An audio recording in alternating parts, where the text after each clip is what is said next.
Assalamualaikum warahmatullahi wabarakatuh. Di sini saya akan menjelaskan materi respon bangsa Indonesia terhadap kolonialisme dan imperialisme di bidang pendidikan. Pada tahun 1901, pemerintah Hindia Belanda menerapkan kebijakan barunya, yaitu kebijakan politik etis. Sehubungan dengan politik etis ini, di dalam bidang pendidikan, pemerintah kolonial memperbarui sistem pendidikan yang telah ada. Oleh karena itu, pada tahun 1907, sekolah dasar desa-desa mulai didirikan. Masalah untuk perawatan dan pembangunan diserahkan kepada masyarakat setempat. Sistem pendidikannya masih mengadopsi pada sistem sekolah tingkat 2.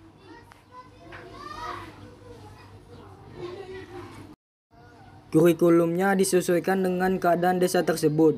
Sekolah-sekolah ini mengalami kehancuran sejak adanya krisis ekonomi pada tahun 1929. Selain itu, pada tahun 1902 berdiri Sekolah Kedokteran atau lebih dikenal dengan nama Stovia. Sekolah ini merupakan kelanjutan dari Sekolah Dokter Jawa yang ada sejak tahun 1871. Perkembangan selanjutnya didirikan sekolah-sekolah umum yang terbuka untuk semua kalangan murid-murid yang semakin banyak yang berasal dari berbagai lapisan dan golongan etnis. Namun jumlah murid yang bersekolah pada waktu itu terhitung masih sedikit jika dibandingkan dengan jumlah penduduk Hindia Belanda pada waktu itu. Sehingga masih banyak anak-anak kaum pribumi yang belum mendapatkan pendidikan. Di kalangan kaum pergerakan terdapat ketidakpuasan terhadap pendidikan bercorak barat yang diterapkan oleh pemerintah kolonial Belanda. Pendidikan kolonial pada umumnya mengesampingkan nilai-nilai budaya timur yang dimiliki oleh kaum pribumi.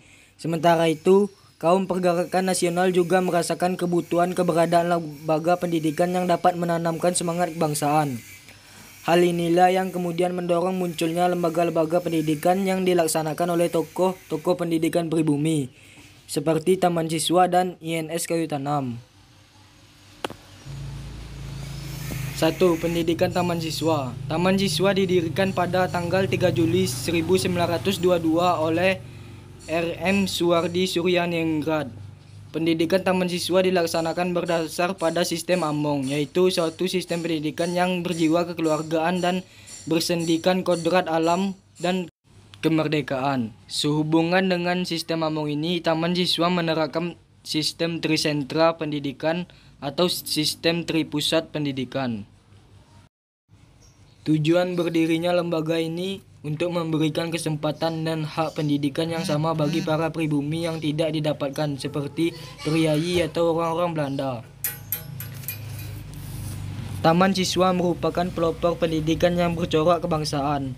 Setelah adanya Taman Siswa sebagai lembaga pendidikan yang bercorak nasional, kemudian banyak muncul lembaga-lembaga pendidikan lain seperti INS Kayu Tanam.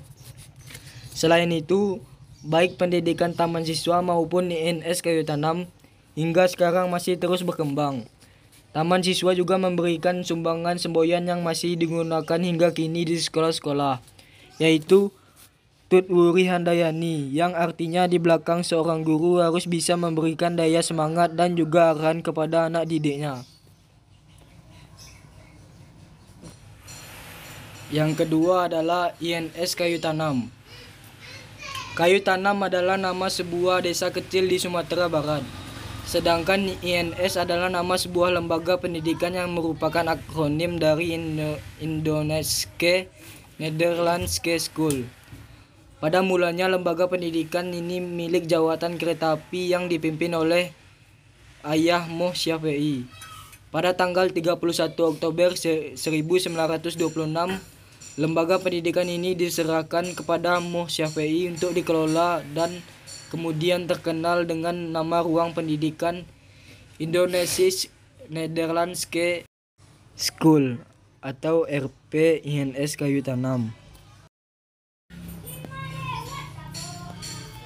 Pelajaran yang diutamakan di INS Kayu Tanam adalah mata pelajaran yang berkaitan dengan ekspresi, seperti menggambar, musik, tari-tarian, pekerjaan tangan. Oleh karena itu, pelajaran olahraga dan kesenian sangat dipentingkan. Dalam perkembangannya, RP INS Kayu Tanam mengalami pasang surut, sesuai dengan situasi dan kondisi Indonesia pada waktu itu.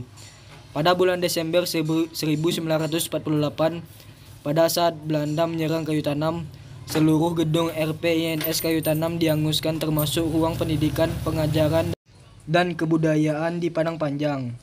RPINS Kayu Tanam bangkit lagi pada bulan Mei 1950 dengan 30 orang murid. Sekian dari penjelasan saya, bila ada salah kata mohon dimaafkan. Wassalamualaikum warahmatullahi wabarakatuh.